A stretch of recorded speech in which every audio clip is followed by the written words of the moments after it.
The world is waiting for confirmation that Joe Biden will not be the Democratic presidential nominee against Donald Trump.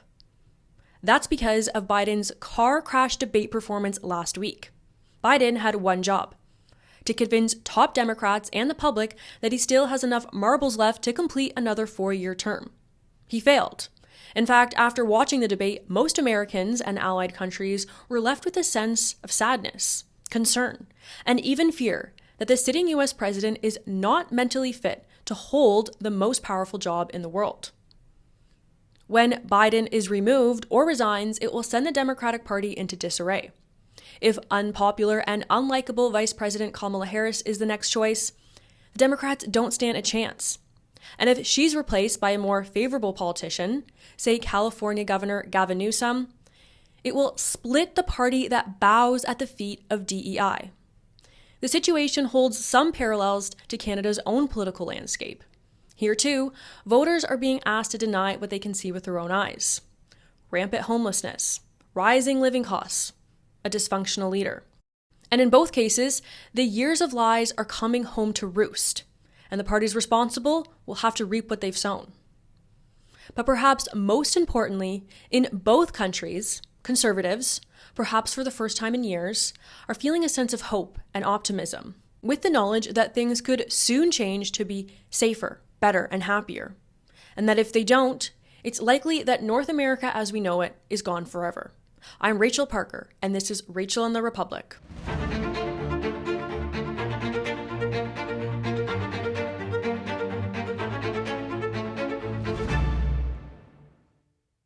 Okay, everyone, and for my longtime viewers, you'll notice that I have changed my name. I did get married about 1.5 years ago, and initially I had decided to keep my maiden name for my public life, but I really just didn't like going by 2 names, and I wanted to have the same name as my family, especially having a son now. So I have made the decision to change my last name. You'll notice that my byline will be appearing as Rachel Parker. Just wanted to give you all a little explanation on that. I'll probably be giving this announcement a couple times over the next few weeks because not everyone catches every episode, just so that everyone is all cut up to base and there is no confusion there.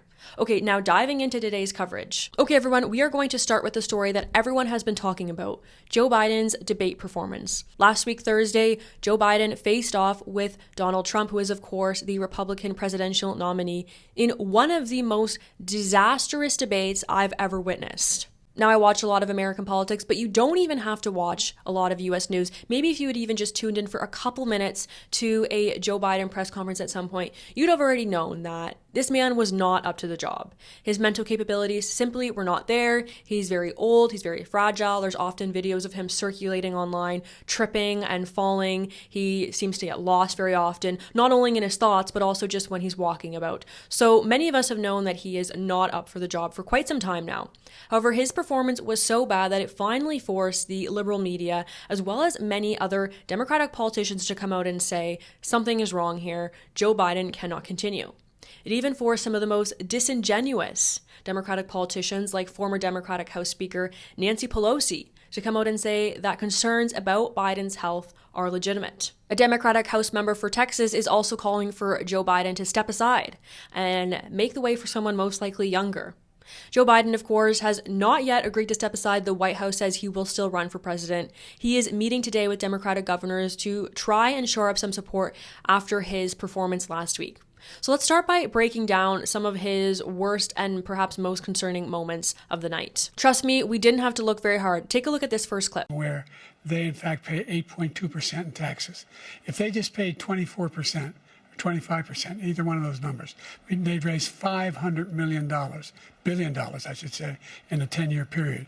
We'd be able to wipe out his debt. We'd be able to help make sure that all those things we need to do, child care, elder care, making sure that we continue to strengthen our healthcare system, making sure that we're able to make every single solitary person eligible for what I've been able to do with the with the COVID. With dealing with everything we have to do with. Look, the pandemic was so badly handled. Many people were dying. All he said was, "It's not that serious. Just inject a little bleach into your arm. You'll be all right."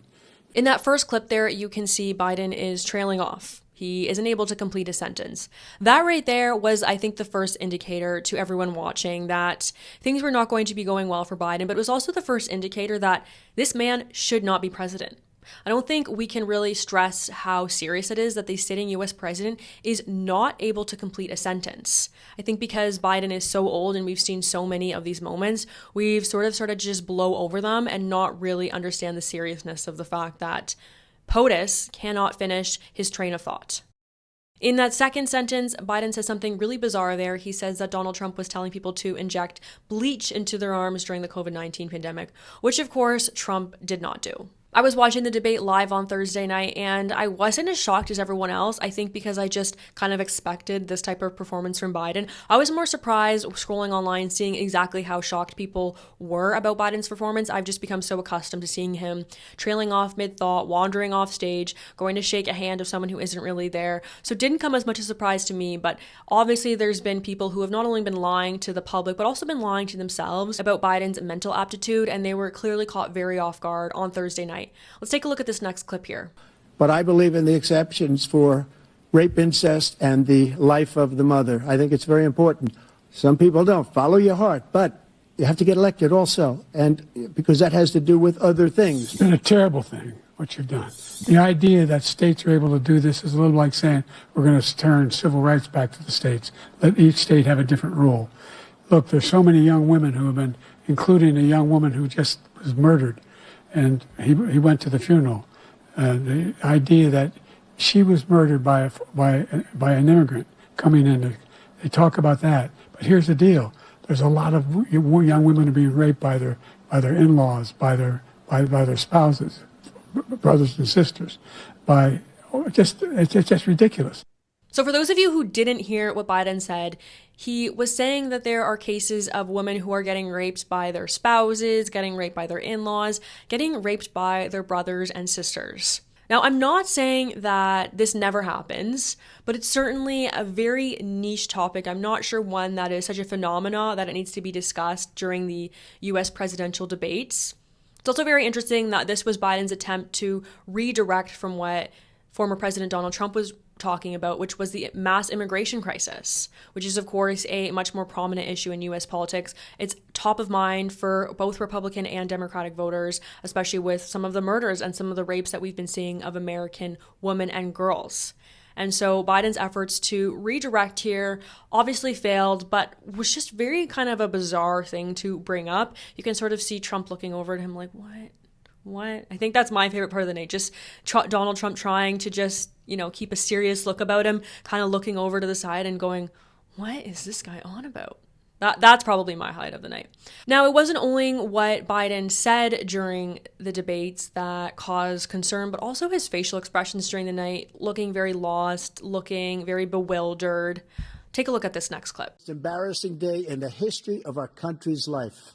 President Trump, over the last 8 years. There was honestly just as much discussion about Biden's facial expressions during the debate as there was to what he had said. That was so strange. Here's a comparison from Matt Walsh. I'm not sure what that is. It looks like some sort of bizarre sea creature. If you know what this is, please let me know. I am curious now. Now, while this debate performance is still fresh in your mind, let's take a look at former U.S. President Donald Trump and how he did. It was one of his better debates. I think a lot of people felt that maybe he wasn't quite as sharp as he'd been in the past. His didn't have quite as many zingers. The media, we always like to talk about the zingers in debates. Those are the moments that are easy to clip, that go viral online, that make people laugh. Oh yeah, he really got him. It's kind of what we look for. Maybe it's a bit of a cheap shot, but I felt that Donald Trump did exactly what he needed to do here, which was to show himself to not be angry. I think following his last election loss, the media did a really good job of painting him someone who was angry, painting him as someone who didn't want to give up power and wouldn't give up power. They always ask that question, will you accept the results of the election? Even though he obviously did accept the results of the last election, he did give up the position as president, even though he did look for legal options because he felt that the election wasn't fair given all the laws that changed to allow for mail-in ballots during the COVID-19 pandemic. And there's still a lot of questions about the legitimacy of that. But of course, we know that President Trump did give up office. He did step down. So those questions are a bit silly, but let's take a look at some of his better moments of the night. Continue to move until we get the total ban on the total initiative relative to what we're going to do with more Border Patrol and more asylum officers. President Trump? I really don't know what he said at the end of that sentence. I don't think he knows what he said either. Look, we had the safest border in the history of our country. The border, all he had to do was leave it. All he had to do was leave it. So there we saw Trump noting that something is amiss with Biden. He doesn't even really do it in a mean way. He doesn't call Biden dumb or old or say that he's mental impaired. He just sort of says, I don't even know what he said there. And I don't think he knows what he said either. He's sort of pointing out what everyone can already see with their own eyes. Something's clearly not right with Biden. He's not able to finish his sentences. He's mumbling. He's trailing off. He is just pointing that out in a really calm and I think kind of kind way, considering what we've seen from Trump in the past and how far he could have taken this. Here we have another good moment from Trump where he kind of slaps down Biden when they're talking about Medicare. Take a look. Solitary person eligible for what I've been able to do with the COVID. With dealing with everything we have to do with. Look, if we finally beat Medicare. Thank you, President Biden. President Trump? Well, he's right. He did beat Medicare. He beat it to death, and he's destroying Medicare. So when we talk about zingers in a debate, here's a really good example of that. The topic of Medicare comes up. Biden finishes off. The moderators turn Trump's mic back on, and he quickly says, yeah, you beat Medicare. You beat Medicare to death. He's very quickly able to flip that situation on Biden, and moments like those, that was of course clipped, went viral all over the internet. Everyone saw that and just thought, yeah, here's an example of someone who has strong mental aptitude. He's able to grasp the concepts and to respond. In contrast, Biden wasn't really aware of what he was talking about, was lost, trailed off, and in the moments where he was able to finish his sentences, it was just so over-rehearsed, as if he had just spent, hours and hours ahead of the debate practicing, memorizing lines, not understanding actual concepts, not being able to work with the material and to discuss it in any meaningful way, but simply to repeat lines. And we know that President Biden spent the 6 days before the debate preparing. There was reports saying that he wouldn't start until about 10:30, 11 a.m., and that he would also have an afternoon nap every day. So I'm not sure how much time he actually spent practicing for debate, but obviously he is very old. He needs his rest, so it's not surprising that they had to give him 6 full days, and then he still came out looking very unprepared. I don't think that was an issue of him actually being unprepared. I just think that's the best that they could do with Biden and him being so elderly at this point. And as I've said now 100 times, he's just not up for the job anymore. So finally, let's go to one of Trump's best moments of the night. Here he is talking about retribution. This, of course, had to do with the January 6th, the protests at the Capitol. Many people have tried to say that Trump is responsible, that it was an insurrection, that Trump called for the insurrection. Here he is now being asked about retribution. Take a listen. Your main political opponent is standing on stage with you tonight. Can you clarify exactly what it means about you feeling you have every right to go after your political opponents? Well, I said my retribution is going to be success. We're going to make this country successful again, because right now it's a failing nation. My retribution is going to be success. Conservative commentators largely pegged this as one of Trump's best moments of the night. I have to agree. It was really just the perfect answer. The best retribution for me is success. I think if all of us applied that in our own lives, the world would be a much better place. Not one where people are holding grudges, but are really just trying to do their best and excel. And I think Trump just showed himself to be so contained. Of course, questions about January 6th, many people in the liberal media in the States have tried to peg him as responsible for the protest that took place at the Capitol. It was called an insurrection at the time. People said it was worse than 9/11. Just some bizarre things have come out, and questions about that have dogged Trump ever since then. As well, you and I might not have concerns about whether Trump would be willing to concede the election if he did lose again. But for voters who did believe the lies about January 6th watching at home, I think this would be very reassuring to them, hearing his answer. This is someone who is really just looking to go out and win, and he's looking for a victory. He's not looking for vengeance. And later in the debate, Biden kept trying to bring this up time and, he's looking for retribution. But Donald Trump had already dealt with that by saying that, for me, success is my retribution. And so I think Biden's efforts there to sort of paint Trump as angry and someone who is vicious and who wouldn't respect democracy and respect the will of the American people, I think those really fell flat. Now, if you think that Biden's performance throughout the night was the worst part of the evening, you would be wrong. There was one moment, not a lot of people saw this, it was circulating online. I'm going to share this video for you now of immediately following the end of the debate. You see Donald Trump kind of saunter off stage there, and then you see Joe Biden feebly being helped down the stairs by his wife, Jill. Take a look.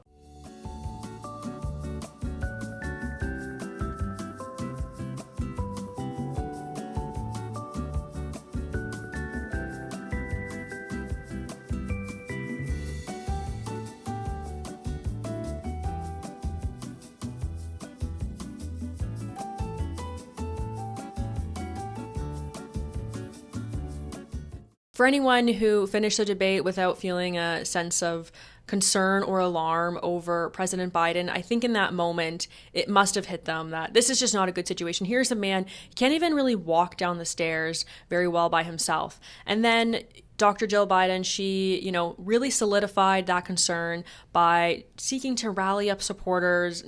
I'm sure at that point, they just wanted to go home and sort of get down on their knees and think to themselves, what have I done? But here she is seeking to congratulate her husband, amp up supporters. I think she probably did the exact opposite. Take a look at this next clip and listen carefully to what she says. Joe, you did such a great job. You answered every question. You knew all the facts. And let me ask the crowd, what did Trump do? Why? So you see her there. She looks at Biden and she says, you answered all of the questions. You answered all of the questions. Imagine congratulating the sitting U.S. president for their debate performance by saying, you answered all the questions. The bar has truly never been lower. Of course, this clip went viral online. I have to read you some of the responses. They were just absolutely hilarious, basically saying what we're all thinking. This user here said, Jill sounded exactly like me when I encouraged my toddler when he went potty. It's pretty much the case. That's how I feel when I am finally able to feed my son a little spoonful of food. He really doesn't like to eat solids yet. So finally when I get a little, maybe a spoonful of banana down him and I say, good job, buddy, he smiles at me.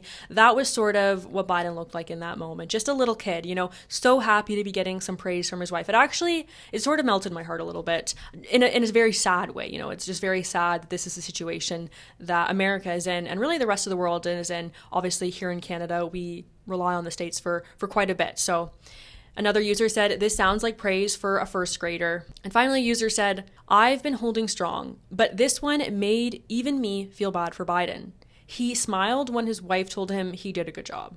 Which is honestly how I felt. You kind of, your heart breaks from you see in that moment just exactly how old he is. And it's so true that at the end of life, it's sort of like when you're an infant again, you'll end up in diapers again a lot of times, and you just become very childlike. You need to rely on people for care when you're very young, and again, when you're very old, you're not able to do things on your own anymore. And we're seeing that now with Biden. He's old and it's very childlike.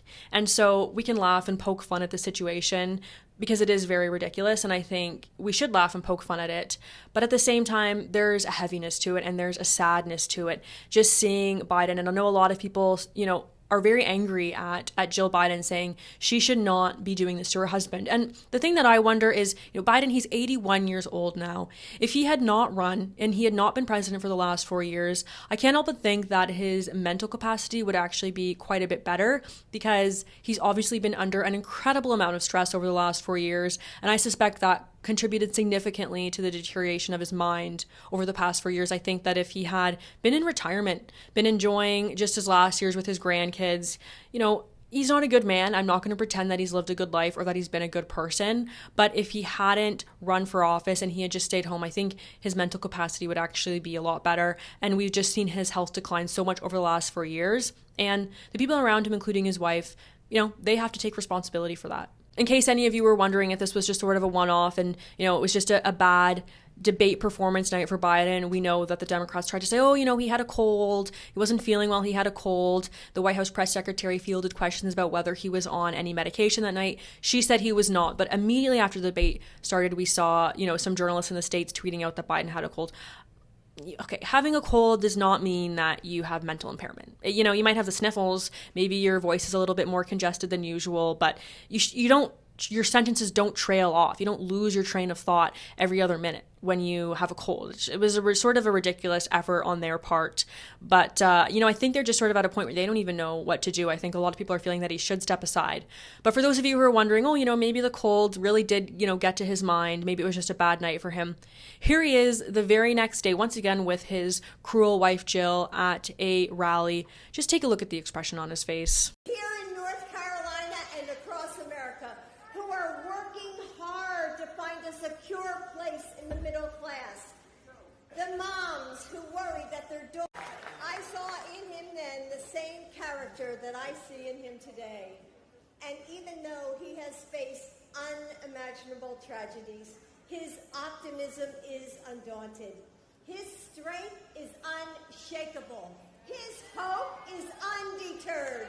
I saw in him then the same character that I see in him today. And even though he has faced unimaginable tragedies. So there you see it again. This man is just not...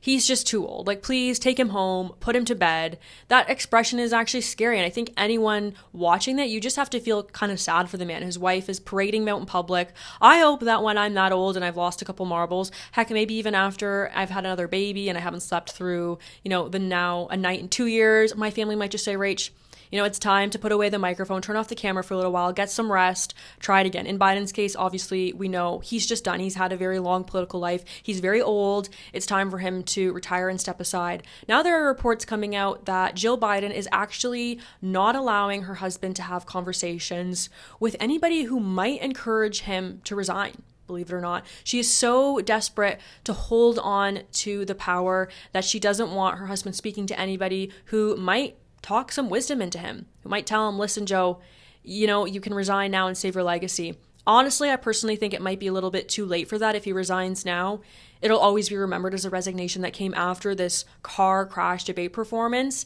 If he had done it a couple months ahead of time, maybe he would have been able to salvage things. But at this point, I think, the signs are kind of there. I think the writing's on the wall. Everyone knows why he needs to resign, and that's how his legacy will be remembered at this point. So after this debate performance, we immediately see knives out. Knives out for Biden.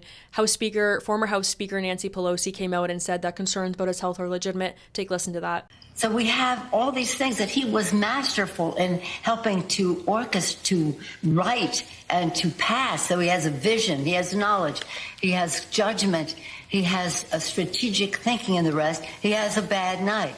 Now, again, I think it's a legitimate question to say, is this an episode or is this a condition? As I mentioned, the White House is using this excuse that he had a cold. He said he was not on any medication. They also fielded questions about whether he had had a cognitive test. We know that when President Trump was in office, he had a cognitive test that he said he passed with flying colors. He was actually sort of talking about that again during the debate on Thursday, bragging about his performance and how well he passed that test. The White House is saying that a cognitive test for Joe Biden is not warranted in this case. I think the American public would disagree, but White House Press Secretary Karine Jean-Pierre was even asked point blank whether POTUS has dementia or another degenerative illness. Take a listen. I'm going to ask something delicate, and you may not like it. The president may not like to hear it if he's watching, but I think the American people need to get a yes or no answer on this. Does President Biden, at 81 years old, have Alzheimer's, any form of dementia, or degenerative illness that would cause these sorts of lapses? And it's a yes or no question. And if you don't know, why don't you, as one of his senior staff members, know? I have an answer for you. Are you ready for it? Yes. It's a no. And I hope you're asking the other guy the same exact question. And then, of course, to be expected, another impact of this was just extremely unfavorable polling data for President Biden the day since the debate. This is from CNN. So if we're talking about biased American news sources, this is probably about as bad as it gets. 3/4 of U.S. voters say the Democratic Party would have a better shot at holding the presidency in 2024 with someone other than President Joe Biden at the top of the ticket. That's according to a new CNN poll conducted by SSRS. Biden's approval rating also hit a new low following a shaky performance in the first debate of this year's presidential campaign.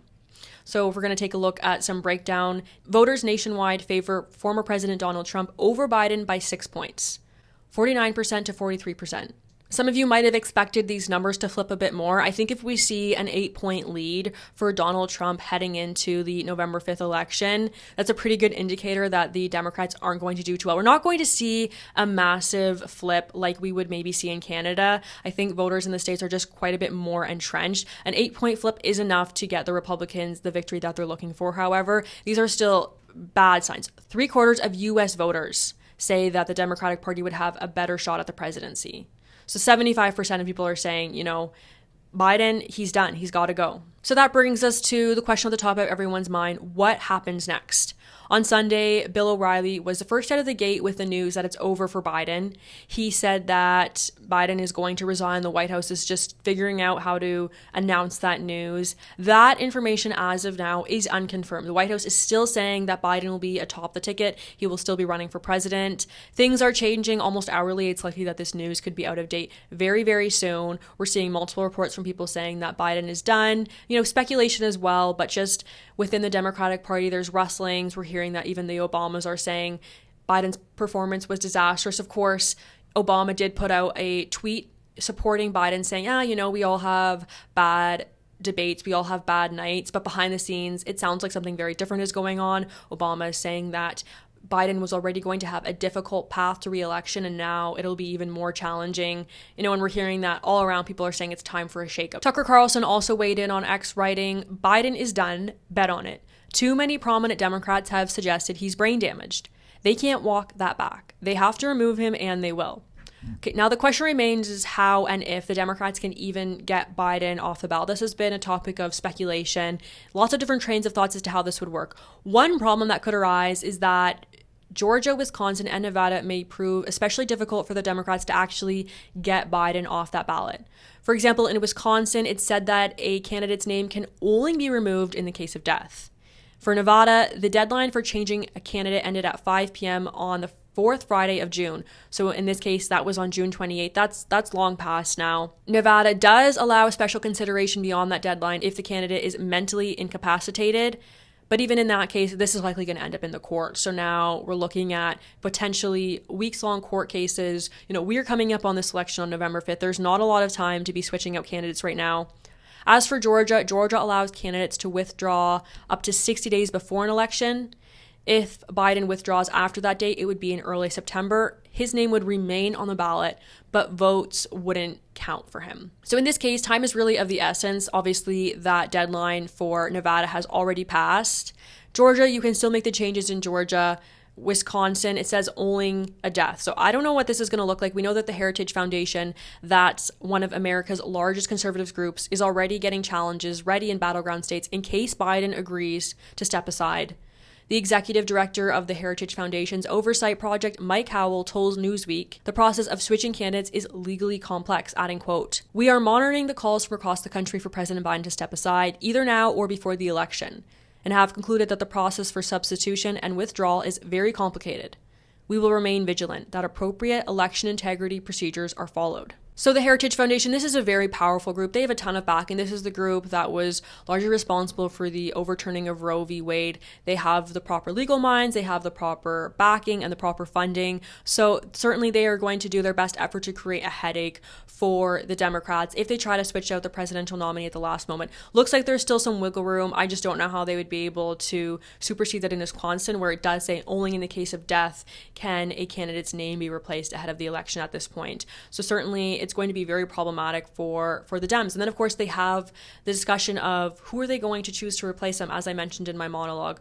The appropriate choice at this point in the game would be Vice President Kamala Harris, but she's very unpopular. She's not well liked in the Democratic Party. She was chosen because they wanted a female Black vice president. And she hasn't been doing a very good job. I can imagine what can be and be unburdened by what has been. What can be unburdened by what has been. What can be unburdened by what has been. What can be unburdened by what has been. What can be unburdened by what has been. What we can see, what we believe can be unburdened by what has been. What can be unburdened by what has been. You know, she doesn't stand a chance against Donald Trump. That being said, if she's replaced, I know that there's been a lot of discussion about California Governor Gavin Newsom. Could he be the Democratic presidential nominee? It really threatens to split the party because they've now taken away what potentially could have been the first black female president, and they've replaced it with a white man. And this is the party that loves diversity, equity, and inclusion more than anything else. That is their holy grail. That is where they bow their knees. So that would really threaten to kind of split the vote, split the party, could cause a lot of disarray for them. Okay, everyone, my question of the week for you all is, who do you think will be the Democratic presidential nominee in the 2024 election against Donald Trump? Post your responses in the comment section below. Don't forget to explain why you think that your choice will be the pick for the nominee. Hope that you guys have a great week and enjoyed the first episode of Rachel in the Republic. If there's any topics you're hoping that I will specifically dive into over the next few weeks, please let me know. I will do my best to get to all of them. I suspect it will be a very busy election cycle, but I'll do my best to break down all the topics of the week for you guys. Don't forget to subscribe to True North so you don't miss any of our content, especially now that we are going to be having weekly coverage of American politics and, of course, the U.S. election. I will see you guys next week, or if you want to join me for my Alberta coverage, that will be back on Saturday with the Alberta Roundup. I'll see you guys in a couple days. God bless.